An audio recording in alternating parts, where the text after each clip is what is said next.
for the audio, or you can even watch back. Giving players all the props, or put them on blast. We don't give no hot takes, only talk facts. We're giving all our devotion, riding high on this wave of emotion. Going all out, yeah, cause this is our time. No, ain't no stopping us till we reach the finish line. All in, we came here to win. We're gonna give everything. S-I-C-K on the run. S-I-C-K, sick. On fire, we're ready to fight. We'll bring the house down tonight. S-I-C-K on the run. S-I-C-K, sick. Play it on the car ride, play it when you lounge.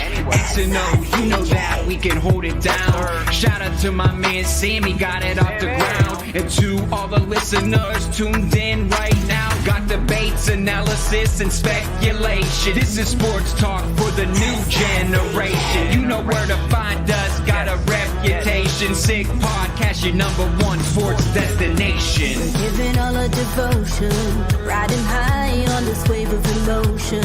Going all out, yeah, cause this is our time. No, ain't no stopping us till we reach the finish line. All in, we came here to win. We're gonna give everything. S-I-C-K on the run. S-I-C-K, sick. On fire, we're ready to fight. We'll bring the house down tonight. S-I-C-K on the run. S-I-C-K, sick.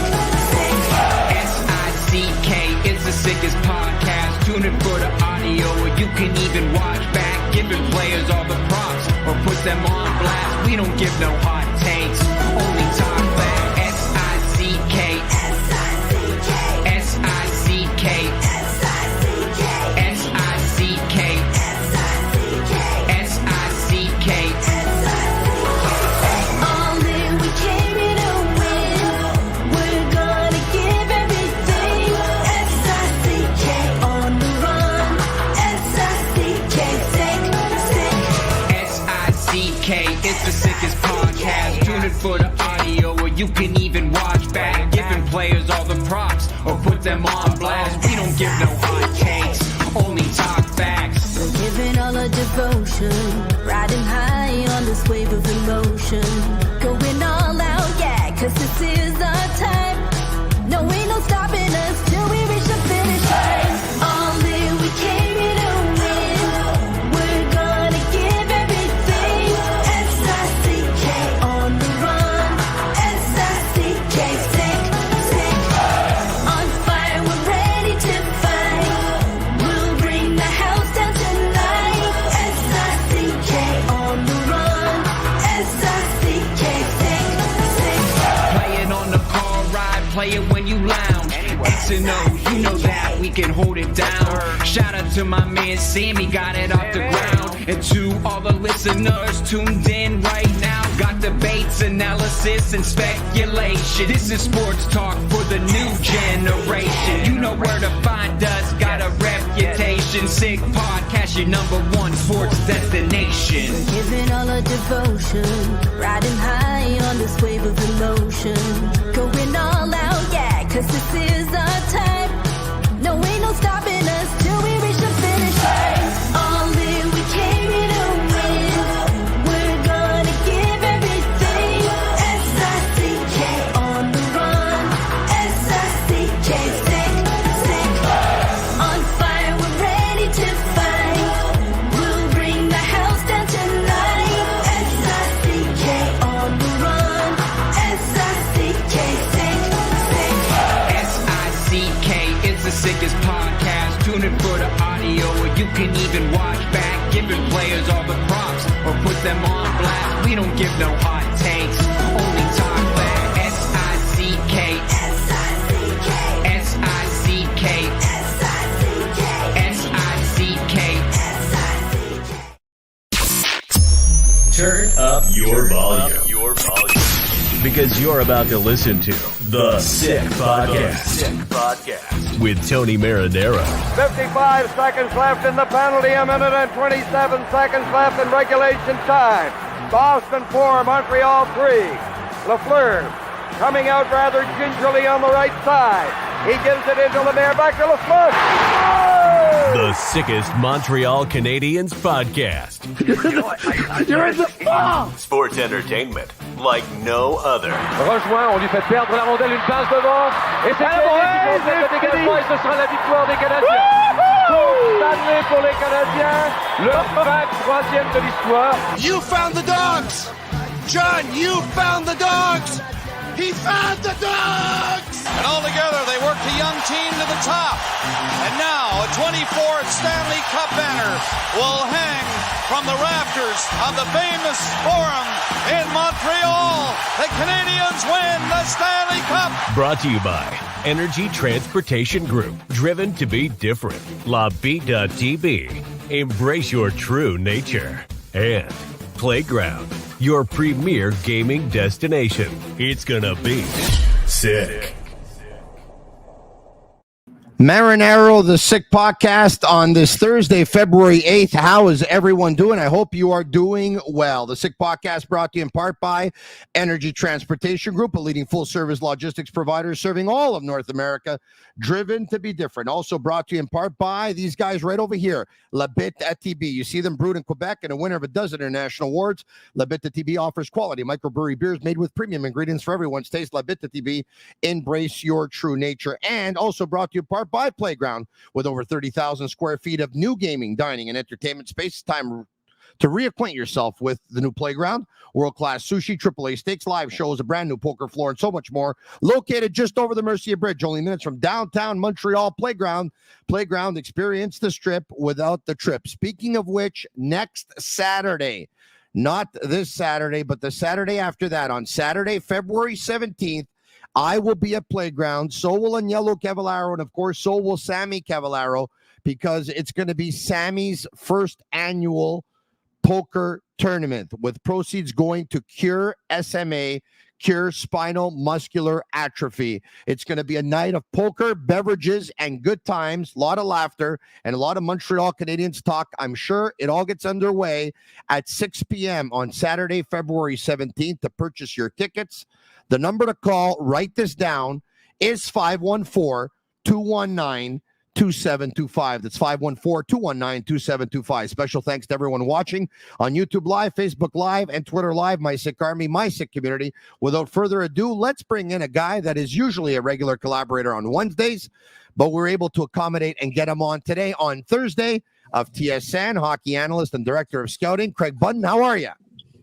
I am good, Tony. I'm really good. Back from Mexico, refreshed, rejuvenated, nice, relaxing 9 days, and now we're right back at it. So it's good to be back, and it's good to just get that little bit of that downtime to just refresh. So how was the ocean water before we start talking about the Habs and a little bit of hockey here? Because I went to Mexico once in my life. I remember it's the first time I had ever taken a vacation, I think at around early December. I think I went on the 10th or something like that. And I said to my wife, I'm a little bit worried about the weather. She said, no, don't worry about it. I read all the reviews. It's great. I put my feet in the water. I thought I was dying of hypothermia. I came out and that was it. It was freezing. Now, wait a sec. You go in December, you're leaving freezing Montreal, and you're telling me that you were getting hypothermia by putting your feet into the water in Mexico? I like to exaggerate. Yeah. A little bit of embellishment, eh? The water was great, honestly. Like the weather, beautiful weather, no clouds in the sky, 28, 31 every single day. You got to be careful when you're in the sun. I mean, where you're at in Cabo, which is where you have the Pacific Ocean. Parts of the beach are unswimmable because of the undertow, and then you got to be on parts of the beach that are swimmable. And the water is pleasant. The water is really, really pleasant, and certainly I would encourage you to go down there. You will not suffer from hypothermia by putting your feet in that water down there. It's funny because you're my guest tonight, and Eric Engels of Sportsnet.ca was my guest last night. And he was in Mexico last week as well. So we could tell who's making the money. It's not the guy hosting the podcast. It's the collaborators. Hey. Now, listen, you know what? Everybody needs a little bit of time for some R&R, right? And, You're right. you know, You're right where were about you, that. where were You're you, right about where were you during Christmas? I bet you were at home with your Portugal. lovely wife and your family and he opened himself up. Yeah. I was in Sweden working. I guess the host of this program is doing okay too. You need R&R. I need R&R. You save up for it and you try to get away when you can really enjoy it. Here. Okay, look, there's no shortage of topics tonight when it comes to the Montreal Canadiens, who had a practice earlier this morning at 10:30 at the CN Complex. They'll have another one tomorrow at 10:30, and then, of course, it's the weekend of matinee games. On Saturday, they'll host Dallas. On Sunday, they'll host St. Louis on what is Super Bowl weekend, which has become a tradition of sorts of having these matinee games over I don't know how many years. The story of last game, there's a couple, but one of the biggest stories of last game was Juraj Slafkovsky, who had his first multi-goal game in the National Hockey League. He scored 2. One was off a quick snap in close. One was off a one-timer slap shot on the power play, just above the dots, and he really wired it. And you know what? We got word that probably 3 or 4 weeks ago, Slafkovsky was working with a shooting coach, Glenn Dr. Shot Tucker, they call him, who has worked with a lot of premier scorers in the National Hockey League, one of which is Boston Bruins' David Pastrnak. And, you know, we had heard that Slafkovsky had a good shot. We hadn't really seen it. We saw it last game, Craig. It was pretty encouraging. Yeah, encouraging is a great word. And, you know, players come into the league and they've been really good players at the levels below them, and they've had success to different degrees and different extents. You come to the National Hockey League and the defending's a lot harder. The goaltenders are more difficult to beat. So the fact, I think what's really encouraging is that Uri, you know, he has this competitive level and determination level that's right at the top of the charts. I mean, he wants to be the best he possibly can be. So the fact that he goes out and he seeks help and you know, is Slafkovsky going to become a 50-goal scorer? You know, I don't think anybody would project that for him, but you can always look at areas of your game where you can improve, how to get your shot off a little bit quicker, how to lean into a shot, mechanics to go with it. And certainly as a 19-year-old player, you're now looking for help, and you're looking for instruction that can help you be that much better in different areas. So if that helps him improve, like let's say it just helps him improve 20%, and let's say we have him as a 25 goal scorer. Well, that gets him near 30 goals now. And now what you're looking at is that you're improving. And, you know, everybody thinks that like a 20% improvement, like that is significant. But if you're going from 25 to 30, that puts you in a different realm. And my dear friend, the late Brad McCrimmon, used to talk about, you know, everybody was looking for 20 goals. And he said, well, if we can get 2 or 3 goals out of each forward, we're going to get more than 20 goals back in our lineup. So a player, Slafkovsky in this case, working to improve, adding more ability and more prowess to a shot is only going to help him. It's only going to help the team. And you have to really, really tip your hat to Uri at this point in his career to be looking at those different areas. Yeah, I'm going to be a little bit better here. I'm going to be a little bit better there. Because overall, you're now going to get a more improved and more impactful player. You know, we haven't stopped talking about that 2022 NHL entry draft, and we're probably going to talk about it for quite some time. It was an interesting draft, to say the least, because the Montreal Canadiens had the first pick overall. They picked Slafkovsky, of course, who's played 89 NHL games, a lot more games than anyone else that was drafted in that draft year. Simon Nemec of the New Jersey Devils, defenseman, went number 2. He's played 27. Logan Cooley has played 48 games. Shane Wright has played 11 NHL games. David Jiricek played 40, was sent down. Kevin Korchinski has played 45 with the Chicago Blackhawks. Marco Kasper's played 1. Matthew Savoy has played 1. Pavel Mintyukov has played 40. And a little bit later down the list at 20 overall, Miroshnichenko of Washington has played 4. Yuri Kulich of the Buffalo Sabres has played 1. Owen Beck of the Montreal Canadiens at 33rd overall played 1. Fraser Minton of Toronto played 4. And Tristan Luneau of the Anaheim Ducks, who went 53rd, has played 7. And Matthew Poitras of the Boston Bruins, who went 54, has played 33 NHL games. Renaud Lavoie, who I work with at TVA Sports, I believe it was yesterday, said that right now, it's an interesting opinion, and I love people with opinions. Right now, with the run that Uri Slafkovsky's on, I think it's 14 or 15 points in his last 18 games or something to that effect, that there's no comparison between Slafkovsky and Cooley. Having said that, Cooley's got a couple of more points in a couple of less games. Would you be willing to go that far? Yeah, I mean, it's what you got to keep in mind, and you got to remember. I mean, there's a couple exceptions to. I mean, Menchikov has aged out of under 20 play because he was a late birthday. Yeah, these are all teenagers. They're all teenagers. The vast majority of players drafted in 2022 haven't shown that they're ready to be in the NHL, and even ones that are in the NHL are at different stages of development, and certainly more development and more seasoning that's needed for them to realize their potential. So, it's interesting that as time goes on, people want to judge, based on very small sample sizes. And, the numbers you put out for Uri Slafkovsky, well, he was the first overall pick. He played lots of games. He ended up getting hurt and everything. But you got to start measuring apples versus apples. And until other players start to be able to play, a number of games and start to show that they can hold their own in the NHL and be given the opportunity, they're going to have to earn that opportunity. I think making declarations like that are certainly premature. That's what I would say. I'm not going to say they're wrong, because I don't know that. I mean, Renaud might very well be right, but I will say definitively they're very premature. So what has Slafkovsky showed you? Well, I think what Uri, and I think it goes hand in hand with the Montreal Canadiens' plan for him, Marty St. Louis' handling of him and putting him into spots, and then Uri. Earlier in the year, watching Montreal and watching Uri, he looked like he was still being overwhelmed by the pace, the speed, the level of play. Marty St. Louis, and he talked about this. He talked about putting him on the power play, letting him get puck touches. That gives him a little bit better opportunity to have the puck. Marty was already talking about development phase at that point in time.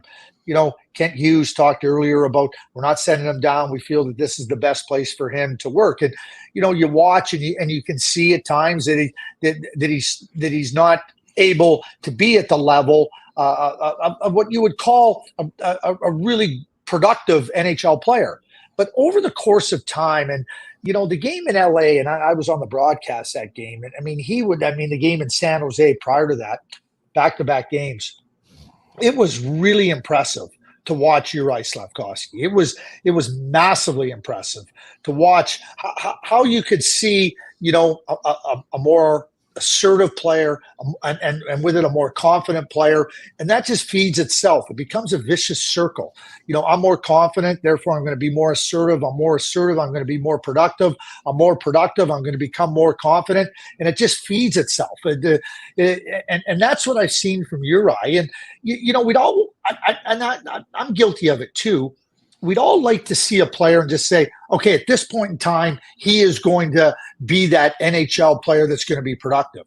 Everybody moves at different rates. And I think that you're right. Like, I look towards that American Thanksgiving stretch where I really saw an uptick in Uri's game.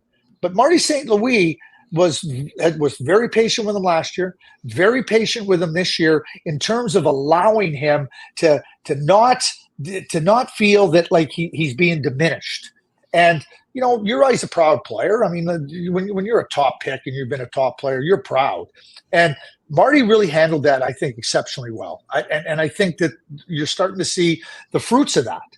And certainly Uri now, you're seeing somebody that goes out on the ice and he's no longer a player that's trying to look around finding his way. He's a player that says, okay, this is my way. This is this is what I know I can do.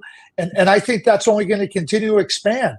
It's like air going into a balloon. You start off, the balloon's a little bit, doesn't have enough air. It's not gonna stay in the air. You put a little bit more air in it, it can stay up a little bit. But as you put more air into it, it's got more ability to stay in the air and float. And that's exactly what I see in Uri Slafkovsky. And certainly, I think a lot of the air that's been put in his balloon has been by Marty St. Louis working in that area as I point out, to not diminish him, not to take air out of that balloon.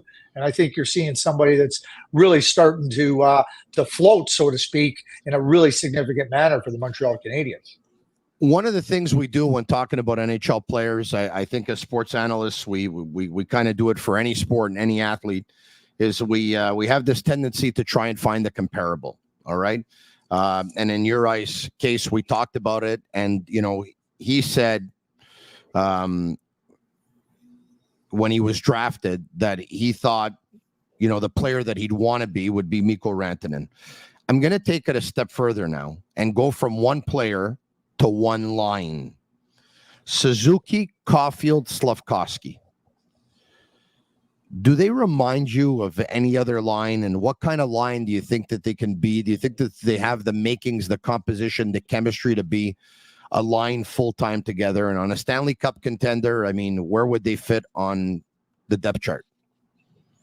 Yeah, listen, I think Nick Suzuki's a primetime player. I zero issues. I know there's lots of discussion about is Nick Suzuki a number one center. Listen, I have no problem with Nick Suzuki as my number one center. I mean, it takes more than one center to be successful, and certainly that's an area that every team is trying to build upon. And but Nick Suzuki, I mean, Cole Caulfield to me is an elite goal scorer, and he shows that. And now you add the size of Slafkovsky, and I start to look at things in terms of how do players complement one another. If you go back, and I'm going to use an older comparison. Mike Bossy was a great goal scorer. Great goal scorer. In my view, the best goal scorer that ever played in the NHL. I think he was the best. And it's not about the most goals, but I think the best goal scorer. You had Brian Trottier in the middle of the ice, who was a great two-way center, a Hall of Famer. And then you had Clark Gillies, And so, Mike is a little bit bigger than Cole, but Cole is an excellent elite goal scorer. Nick controls the game in so many ways from the middle of the ice. And then you have the big man in Uri Slafkovsky on the other side. So I think that Uri's ability to carve out space, to push his way, push defenders back, that allows, because Nick and Cole are such great they have great understanding of the game. Their hockey sense and IQ is off the charts. So they're going to read off these things, and they're going to read about the opportunities to get into those spaces and make plays. And so I think there's lots of complementary parts to that trio. I'm not saying they're Gillies, Trottier, and Bossy. I mean, they're all Hall of Famers. They won 4 Stanley Cups. We know what they did. But the ability for players to fit in with one another, and then what Cole Caulfield doesn't have, Slafkovsky has, and what Slafkovsky has, Cole Caulfield doesn't have. And Nick Suzuki, to me, the conductor in the middle of all that, knows how to get the best out of both those players and read off of it. That, to me, is a really, really, really good line, and certainly a line that I feel really comfortable with. I don't think the Montreal Canadiens challenges going forward, and when I say challenge, I use that in a positive light, Tony. I don't see their challenges going forward with whether Nick Suzuki's a first-line center, whatever the discussion is, or Cole Caulfield. I think it's about how you build behind them or build around them, if you want to call it. You've heard me say this before. The Montreal Canadiens' second line during those 4 straight Stanley Cups was Lambert, Risebrough, and Tremblay. It wasn't loaded with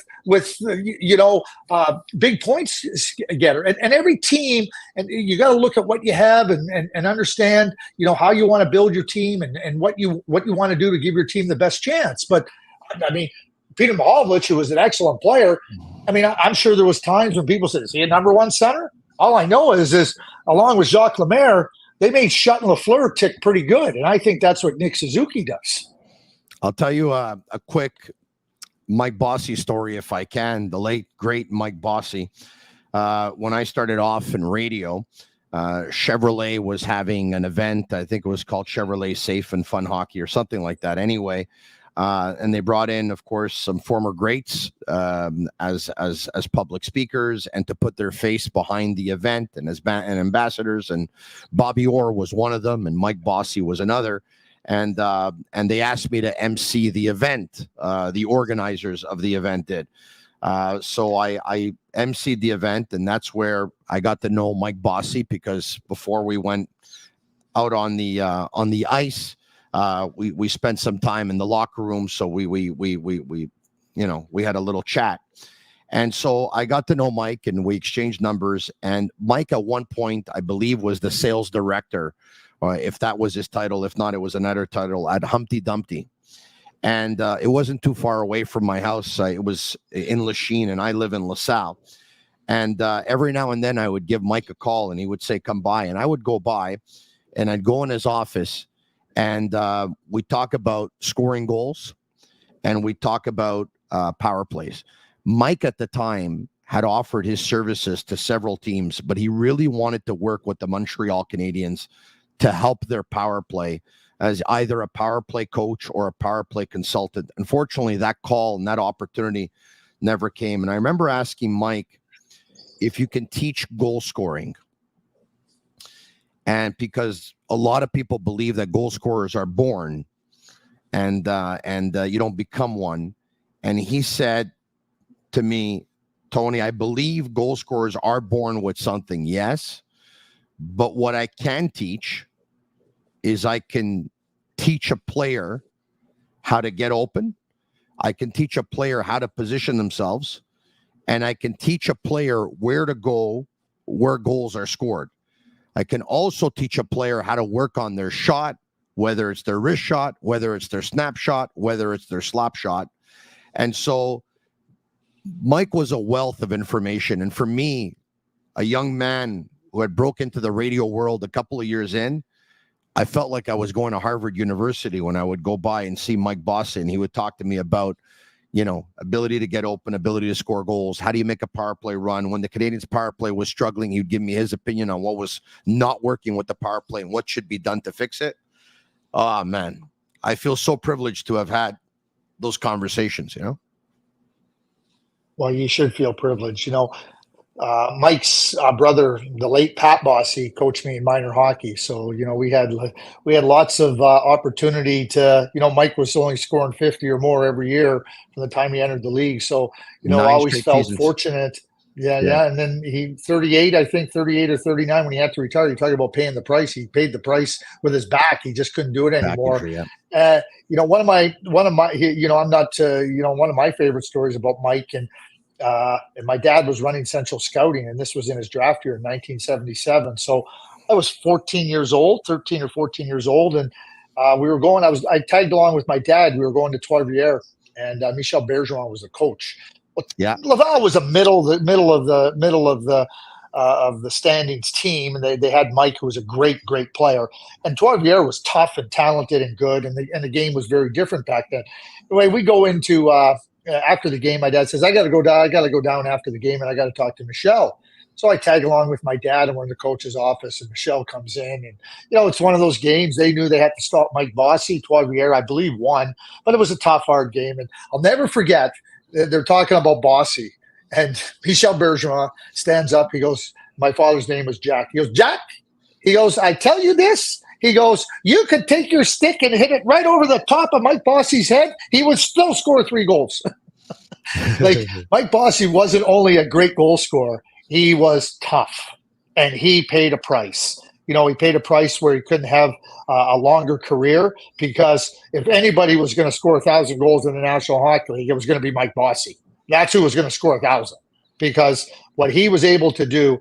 And you tell me that story about Mike, and I had lots of opportunities over the years, when I was a little bit younger, and certainly over the years, to spend time with Mike. And there was never a bad exchange with Mike Bossy. It was always wonderful. But it disappoints me to hear that somebody wouldn't want to tap into Mike Bossy. I would just like to have Mike Bossy standing around with me, just sitting there telling me, what you're doing. And it becomes disappointing that, somebody of Mike Bossy's personality, because he's a great person, somebody that, all he wanted to do was try to help a team. And certainly when you think about his experiences, the question that begs to be asked is, why the hell wouldn't you want Mike Bossy with your team? And guess what? There's no good answer to say no. Yeah. In the mid-90s, if you recall, and the Canadiens, Ronald Corey fired Serge Savard and fired Jacques Demers, and then brought in Réjean Houle as general manager and Mario Tremblay as coach and Yvan Cournoyer as assistant, along with Steve Shutt. They had Steve Shutt, who had bringing that element, right? He was there to help the Canadiens power play and to try and help them score goals. So they went down that route in the mid-90s, but unfortunately, they did not want to go down that route in the early 2000s when Mike Bossy had offered his services. But anyway, let's move on from that. But speaking of which, can I just interject for one question? Sure, but please do. Yeah. Just thanks for allowing me that. We started off talking about Slavkovsky and hiring a shooting coach. Yeah. And it was, and then here we are talking about Mike Bossy, right? There it is, right there. There it is, a player that's determined to get better, and now you seek out somebody that can help you. There's lots of qualified people, but if Mike Bossy's offering his services to help my young players learn how to shoot better, how to get open better, thank you very much, Mike. How much do we have to pay you? And don't be afraid to fill out this blank check, because it's going to pay off dividends that are going to be significant. Yeah, but there's and look, you can tell our listeners this more than I can, but entering the National Hockey League, of course, in any role is extremely difficult. But Craig, they say the way to do it is you need an in, right? You need a friendship, right? You need an ally. People tend to bring in their friends, correct? Okay, so you bring in your friends. There's nothing wrong with bringing in people that you know and that you trust and everything, right? But at the same time, that doesn't mean you tell me you didn't know Mike Bossy. I could understand if somebody of Joe Mickelschmidt from Eau Claire, Wisconsin phones up and goes, "Hey, listen, I really want to help your power play. I really think that I could, be an aid to you." I get that okay, he might need a little bit of an in. He might have to take a different path. But Mike Bossy, give me a break. I hear you. Yeah, I hear you. No, sorry. And if you want to, and there's nothing wrong with hiring your friends, then at the end of it, then, and I see it all the time. I see it in every walk of life. You know what? If you want to hire your friends, they better be able to help you. Because at the end of the day, if they don't help you, you're not helping yourself, and you better be able to recognize it. I always go back, and I was really lucky to work with Bob Gainey. And, Bob Gainey told everybody, here's your role, here's your job, here's what we need from you, here's the parameters under which we can operate. They were very clearly laid out for everybody. And, things were, and he would always, he didn't do it in a way. It was encouraging, but a reminder. I'm not going to tell you how to do your job. We know what we want to get out of this area of our operation, and we're going to need to get results out of it and productivity. And again, I'm not going to tell you how to do your job. You're going to have to go about it within the parameters we set. But if we're not getting productivity, I'm going to have to look at getting somebody else in there.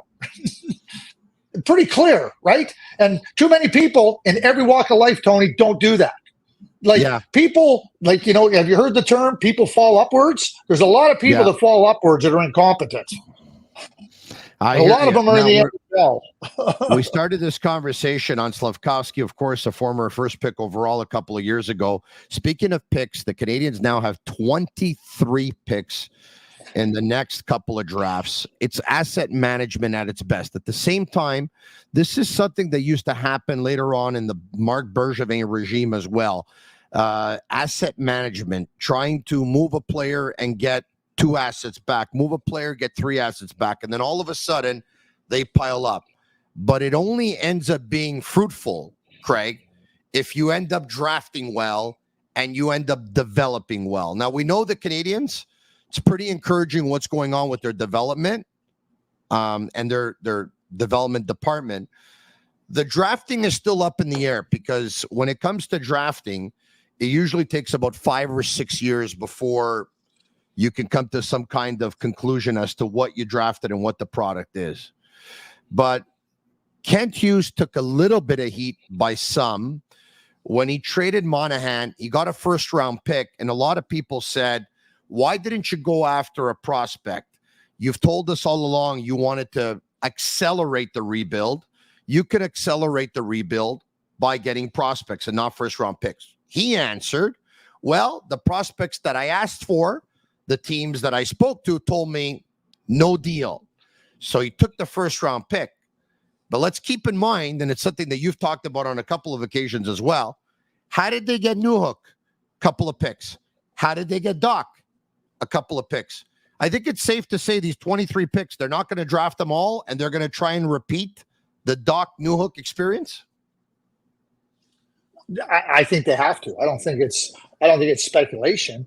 I mean, you look at a prospect cupboard with the shelves really well stocked. I mean, look, you got 23 picks. You know, I can look at easily 12 to 13 players in the prospect pool that I think have legitimate chances and to be NHL players, regular NHL players. I'm not talking about deeper down. I'm talking 12 or 13 legitimate players that can be regular NHL players. Regular. So how are you going to create room for all of them? You can't. It's impossible. You can't sign them all, and that's just Kent's right. I mean, everybody says, "Oh, get a prospect, get this, get that." He's absolutely right in terms of, like, I can ask, the other team can say no, and then I got to consider, okay, is there something different where I can get a prospect, or is this really what the market is for Sean Monahan? So he decides he makes a first-round draft pick.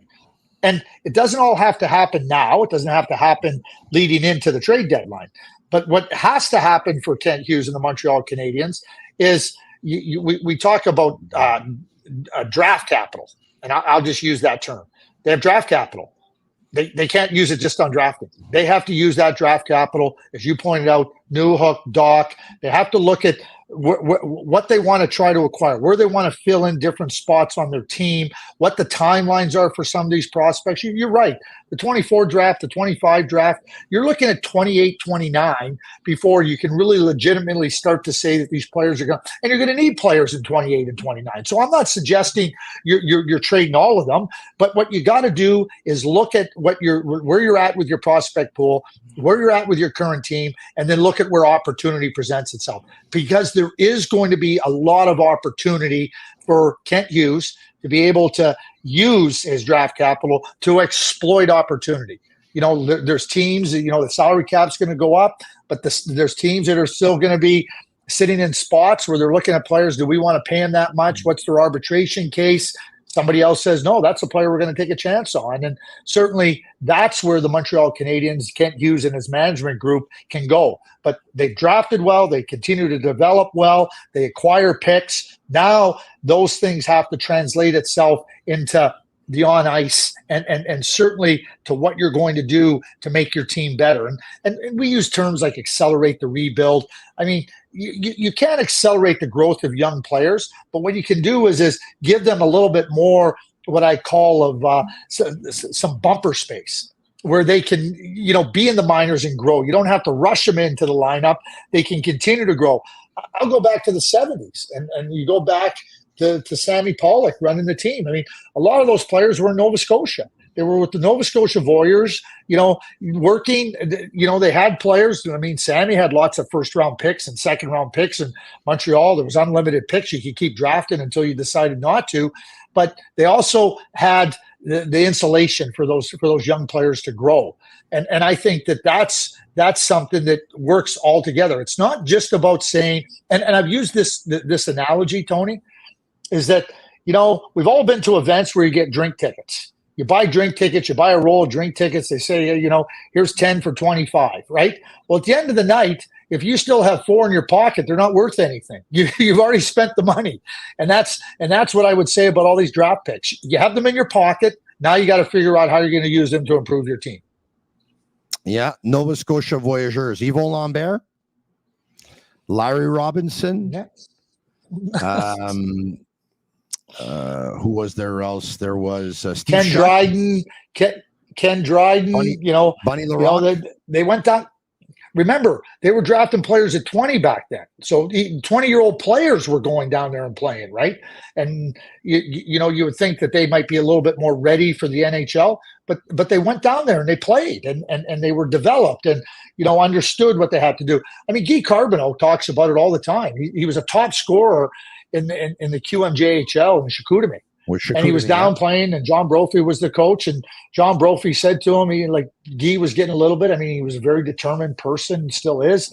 And Guy talked about, I want to get to the NHL. He goes, well, you better become a better defensive player. He goes, oh, look at my points. He goes, they got lots of guys that get points, Guy. They need players that can play two ways. And Guy turned his game into, he didn't lose the offense. He just turned his game and said, I'm going to be a really good defensive player. He became one of the best Selke Trophy winner, Hall of Famer. So, that's development too. And certainly having a coach that's going to work with your young players and tell you, hey, here's what we got to do. Here's what you got to do. And you go at it from that point of view. And I think that that's really important. So it wasn't just under Sammy Pollock. Guy Carbonneau had to go through it, as did others. And that's something that's really important to try to put your young players in positions where when they come to the NHL, they're more ready than not. So, as of tomorrow, we will be exactly 4 weeks away, because as of tomorrow, it's 4 Fridays after that NHL trade deadline day on Friday, March 8th. The Canadiens have, in their final year of his contract, Tanner Pearson, who makes $3.25 million. He's UFA. He has a lot of NHL experience. Played a lot of playoff games. There's a player. But then they have players who everyone gets the feeling will not be here past next year's deadline. Jake Allen, Yoel Armia, David Savard, Christian Dvorak, who's hurt. My question to you is, of those players who still have another year after this year, we'll exclude Dvorak because he's hurt, and we'll talk about Jake Allen, Yoel Armia, and David Savard. Who do you think will be most in demand? And if one of the three is moved, who do you think that player will be and why? I don't think it'll be Armia, so I'll start by eliminating him. And then you got two very different players in positions with Jake Allen and David Savard. Obviously, Jake Allen, I think I've been saying this since the beginning of the season. I think the teams that are looking for some goaltending stability, some goaltending help, I think Jake Allen would be a great addition. There was lots of rumors earlier in the year that teams had phoned and whatnot and whatever, but we know that he's still a member of the Montreal Canadiens, so that's all that matters. But I really believe that Jake Allen would really bolster a team's goaltending. And I think there's teams in the National Hockey League that need a boost in their goaltending. And certainly, any number of those teams would be ones that should have Kent Hughes' number on their speed dial. And then I go to David Savard. I mean, he's big, he's weighty. He's won a Stanley Cup. He's the type of player you want in the Stanley Cup playoffs. He's the type of player that shrinks the ice, that makes life hard for opponents. You're not asking him to play a number one role. You know where I think he'd be a great fit? Talk to the Winnipeg Jets. That's exactly the type of defenseman they could use. Don't even get me started about the Toronto Maple Leafs, because I'm not even sure the Toronto Maple Leafs know what they need. As obvious as it all is to everybody. But David Savard, I'm right now, and I'm looking at my team, and I'm looking and going, what else can give me strength, and what can we afford, and what's the price going to be? I'd be phoning Kent Hughes on David Savard every day if I need that type of defenseman. Every single day. So I believe you've shared this story on a couple of occasions on the podcast, but correct me if I get it wrong here. But I believe you said when you were in Calgary and you were the GM there, you had Tommy Albaline. Yep. And I believe you said it was Lou Lamoriello, here I could be wrong, who called you for Albaline. And at one point you said, listen, I don't want to move him. Why? Because I have 4 young defensemen and he can really help them. Correct me if I'm wrong, if it wasn't Lamoriello, by the way. No, you're absolutely correct. It's okay. And then so my question to you is, After having said what you just said, that for your other teams you would want David Savard, should the Canadiens hold on to him because they have so many young defensemen like Jacky, like Struble, like Gooley, like Harris, like Barron, who right now is in Laval, like, Ryan Backer, who might join the team at the end of the season, like Lane Hudson, who might join the team at the end of the season, like Logan Mailloux, who might get called up at the end of the season. Should the Canadiens hold on to Savard for those reasons, or actually, should they trade him because they got to start making room for some of these players? Listen, so now I just put on my other GMs in the league hat and said I'd be phoning Kent Hughes every day if I need that type of defenseman. Now I'm going to put on my GM Kent Hughes hat in Montreal, and I would be saying the same, unless I get something that makes me say yes. And I'm talking about something that makes me say yes. Not something that we're getting something for him. And again, I went and talked to Tommy Abilene about it. I told Tommy what I was thinking and what we were trying to do. And certainly somebody of Tommy Abilene's stature, certainly just a classy person. You want to make sure that he's fully involved in those types of discussions. And he assured me that no, this is I'm happy with that, and understanding what I was trying to do, and fully supportive and fully invested in that process. So if I'm in Montreal, I'm doing the same thing with David Savard, and I'm saying, hey, David, here's where we're at. I think it's really important for you to be here. If there's something that changes in your mind or something, I'll listen.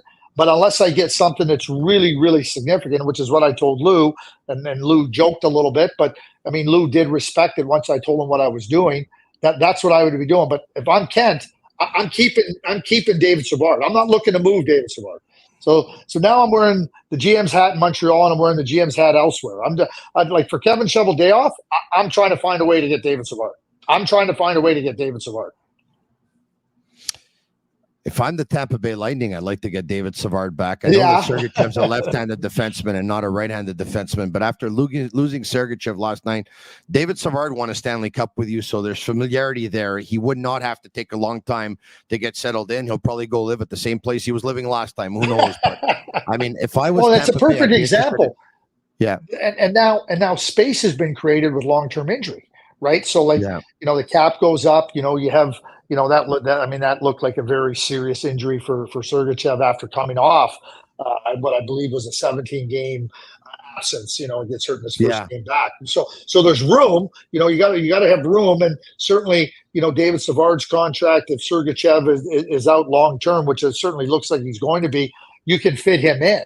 And again, the Tampa Bay Lightning aren't here to fiddle with the dials. The Tampa Bay Lightning are looking to try to push along. I mean, they've had a really good season. They played without Vasilevsky for the first 5 or 6 weeks or so, and they have found a level of play that's got them right in the mix for the playoffs. And if they can strengthen themselves, who really wants to play against the Tampa Bay Lightning again come playoff time?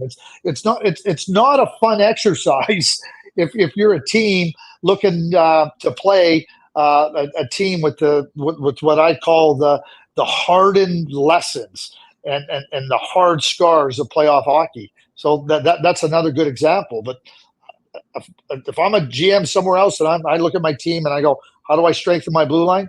David Savard, Chris Tanev, those are guys I'm looking at hard. By the way, an Instagram post from Miguel Sergachev earlier in the day. Okay. And what does that say? A picture of him on the stretcher. It's been liked by over 31,000 people. It's generated about 2,300 comments. Oh man, why me? Why now? After all the games missed, coming back and getting injured again feels unfair. It feels terrible. I'm trying to stay calm and positive, but it's impossible. After doing everything right, I get this. The universe is unpredictable, I guess, and has its own plans. But F the universe, man. I know I'll come back stronger, and I'll know I'll play better than before, but it's tough right now, and it's going to be tough tomorrow. We all fight our own battles, and this is mine. I'll win, always do. Pain meds are good, though. If I was in the forest by myself, I'd be dead, crazy in it. Wanted to write how I feel here. Don't know why, but just wanted to let people that care about me know. I appreciate all of your messages. Thanks to the medical staff. I mean, it can't get any more honest than that, huh? Wow. I mean, it moves you, doesn't it, Tony? Doesn't it move you? So, I haven't spent a lot of time with Mikhail in the last number of years, but as a young player coming up in the system, I got time to spend around him and got to know him a little bit. But I'm going to share a little story with you, and it'll tell you everything. Yeah, and this tells you about Mikhail. I mean, he's a 2-time Stanley Cup champion. I mean, everything that goes with it. But I will tell you this about Mikhail. So if you recall, the under 18 championship was in North Dakota in 2016. Yes. And the Russian under 18 team had been under suspicion of doping. So they didn't send their U18 team. They sent their U17 team.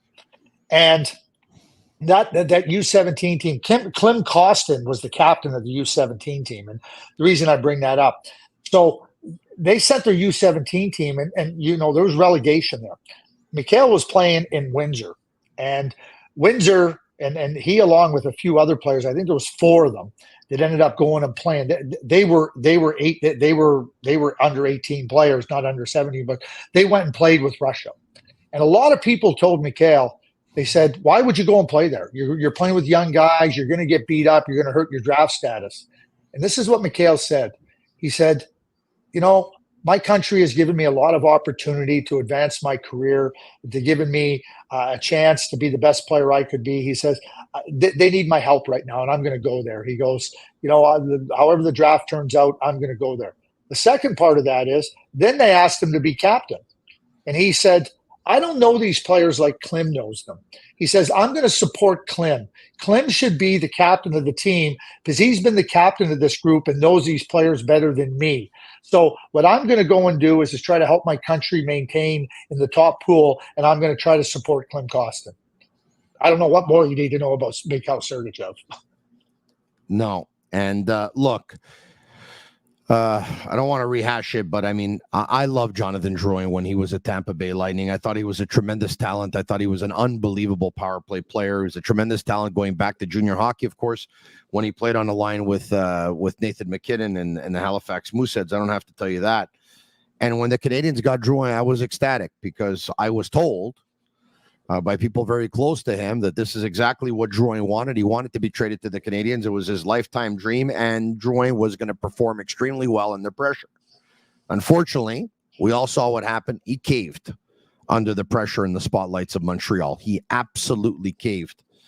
But as much as anyone wanted to see Jonathan Drouin in a Montreal Canadiens uniform, what a huge price to pay to give up your 9th pick overall, who ended up being a fantastic pick in that draft, like just a fantastic pick. Oldie Ulevy went 5th to Vancouver. Sergachev went 9th to the Canadiens. And if memory serves me well, Charlie McAvoy went 14th to the Bruins. The difficulty of the NHL draft, right? The 9th and 14th turned out to be so much better than the 5th. And that's why the hardest thing to do in all of hockey, as a guy who's been scouting all his life, Craig, I don't know, you'd probably agree with me, it's the job of an amateur scout, isn't it? Oh, it is. I mean, well, first of all, you're looking at 17 and 18-year-old kids who, keep in mind, are the best players at the level below the NHL. You're not drafting. I always joke about this. You're not drafting 4 goal scorers thinking they're going to be 40 goal scorers. You're drafting 50 goal scorers hoping they'll be 30 goal scorers. That's what you're doing. Got it. You're drafting the best players from and then the NHL, because of the demands, and you talk about it.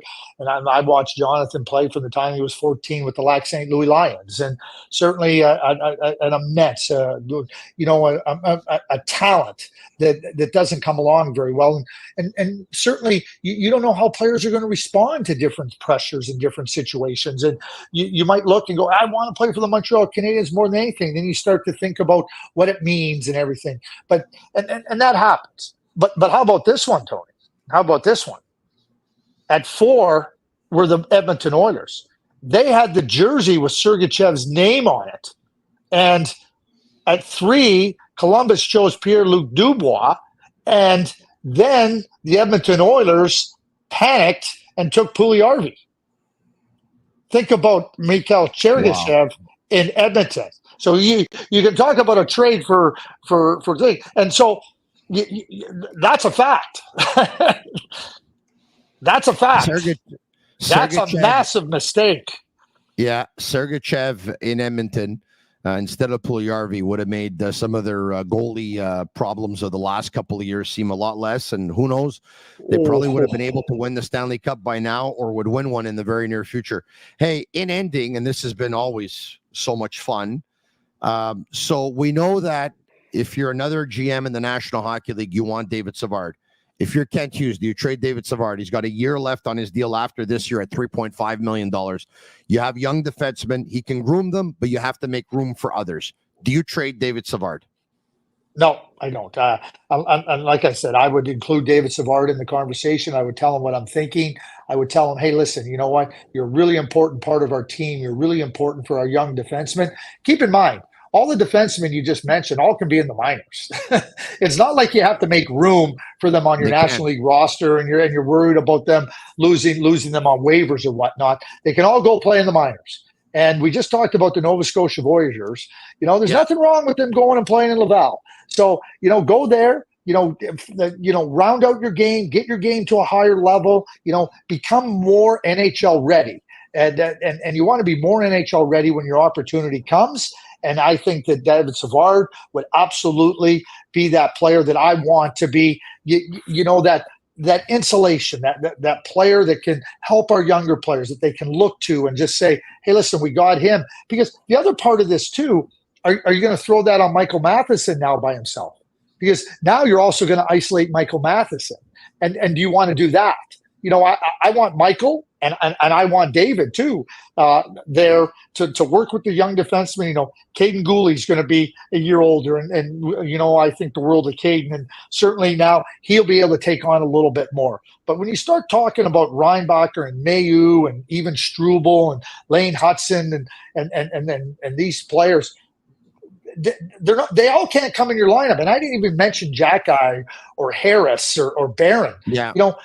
You can't just thrust them in there and expect them. It'll be like throwing somebody in the middle of the lake. And then if they've never learned, if they have, beginning swimming, which is what the NHL is about, and then asking them to get to shore. It's not that they're going to drown, but they're going to have to tread water. And that's not good for development.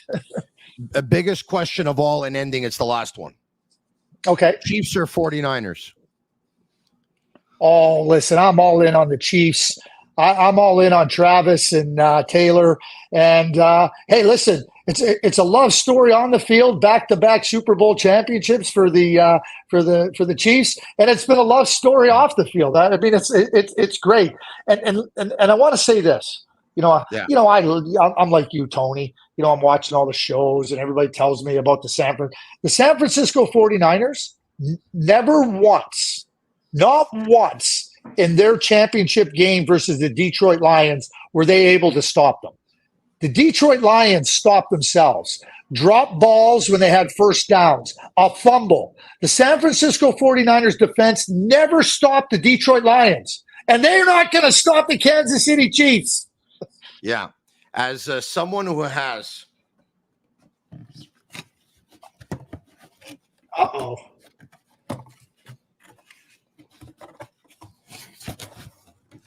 What do we got here? A Joe Montana autographed helmet. Not who bad. Believes that if the 49ers win the Super Bowl and Brock Purdy does, this helmet will probably go down in value because now there's another 49ers quarterback winning it. I say, go Chiefs, go. You know what they call that, Tony? You know what they call that? They call that asset management. Yeah. You're just trying to keep the value of your very significant asset high, as you should. Yeah. Special thanks to my buddy Mike Moretto for that beautiful birthday gift a couple of years ago. A Joe Montana autographed helmet. What a friend, huh? That's quite a friend to give you a beautiful gift like that. Hey, Craig. One question for you. Sure. Are we going to get pictures from Inello from the from the Vegas Super Bowl? We need pictures next week, don't we? Don't we need we're the odd picture or so? He's got them all over social media. So yesterday he took one with Joe Flacco. That's a pretty nice picture. His first night in Vegas, he took one with the owner of the Kansas City Chiefs. So they're having a really good time there. Thank you very much, Craig. Always a pleasure and a privilege. We'll talk to you again next week. Enjoy your Super Bowl. Thank you very much, Tony. All right, there you have it. Craig Button of TSN, their hockey analyst and director of scouting.